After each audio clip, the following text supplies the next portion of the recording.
தற்போது கிடைத்துள்ள அண்மை செய்தியாக பார்த்து வருகிறோம். திண்டுக்கல் மாவட்டத்தில் குடும்ப கட்டுப்பாடு செய்ய மருத்துவர்கள் கட்டாயப்படுத்துவதாக புகார் ஒன்று எழுந்திருக்கிறது. திண்டுக்கல் அரசு மருத்துவமனையில் குடும்ப கட்டுப்பாடு செய்யக்கோரி மருத்துவர்கள் கட்டாயப்படுத்துவதாகவும், குடும்ப கட்டுப்பாடு செய்யவில்லை என்றால் மருத்துவமனையை விட்டு வெளியேற மாட்டோம் என்று மிரட்டுவதாகவும் தகவலானது கிடைத்திருக்கிறது. இதுகுறித்தான கூடுதல் விவரங்களோடு இணைகிறார் நமது செய்தியாளர் வசந்த். வணக்கம் வசந்த், கூடுதல் விவரங்களை வழங்கலாம். வணக்கம் ரவீனா. திண்டுக்கல் மாவட்டம் அய்யலூர் அடுத்துள்ள சுக்காடி பகுதியைச் சேர்ந்தவர்தான் பாண்டியராஜன்.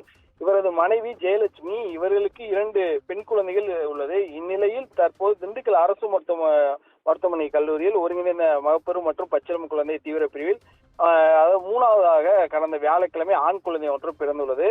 இந்நிலையில் தற்போது குடும்ப கட்டுப்பாடு சொல்லக்கூடிய ஆபரேஷன் செய்து கொள்ளும்படி மருத்துவர்களும் செவிலியர்களும் கட்டாயப்படுத்துவதாகவும், மேலும் குடும்ப கட்டுப்பாடு ஆபரேஷன் செய்யவில்லை என்றால் எத்தனை நாட்கள் ஆனாலும் தங்களை மருத்துவமனையிலிருந்து வெளியேற்ற மாட்டோம் என தெரிவித்து தொலைபேசி மூலம் அவரது கணவருக்கு தகவல் தெரிவித்தார். மேலும் மருத்துவமனையில் இருக்கும் ஜெயலட்சுமி துணைக்கு கூட ஆள் இல்லாத நிலையில் தற்போது தனியாக அந்த குழந்தை பெற்ற பெண்ணானது தனியாக தற்போது இருந்துள்ளார். மேலும் இந்த மருத்துவமனைக்குள் அந்த கணவரை அனுமதிக்கவில்லை என்ற புகாரானது தற்போது எழுந்துள்ளது.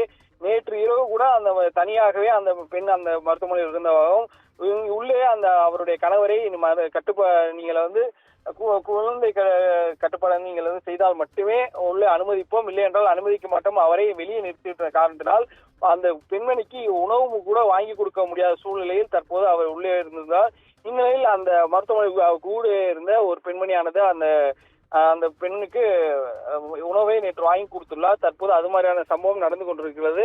மேலும் மருத்துவமனை இருக்கும் ஜெயலட்சுமிக்கு அந்த ஆள் காரணத்தை கொண்டு அவர் கணவர் தற்போது அவரை பார்க்க வேண்டும் என்று கேட்டபோது உள்ள அனுமதிக்கவில்லை என்று தற்போது புகாரானது அவர் சொல்லியுள்ளார். மேலும் ஜெயலட்சுமி தாயார் உடல்நிலை சரியில்லாத காரணத்தினால் நாங்கள் 48 நாட்கள் பிறகு மருத்துவமனையிலிருந்து குடும்ப கட்டுப்பாடு ஆபரேஷன் நாங்கள் செய்து கொள்வதாக அவர்கள் சம்மதம் தெரிவித்தாலும் அதை ஏற்க மருத்துவர்கள் மறுப்பு தெரிவித்துள்ளனர். மேலும் அவரை அனுமதிக்காதனால் தற்போது அவர் கண்ணீர் மறுக்க அவர் கணவர் தற்போது புகாரானது சொல்லியுள்ளார். இது குறித்து உடனடியாக மருத்துவத்துறையில் இருக்கக்கூடிய முதல்வர் உடனடியாக நடவடிக்கை எடுக்க வேண்டும் என்பதே தற்போது அவரின் கணவருடைய கோரிக்கையாகவே உள்ளது.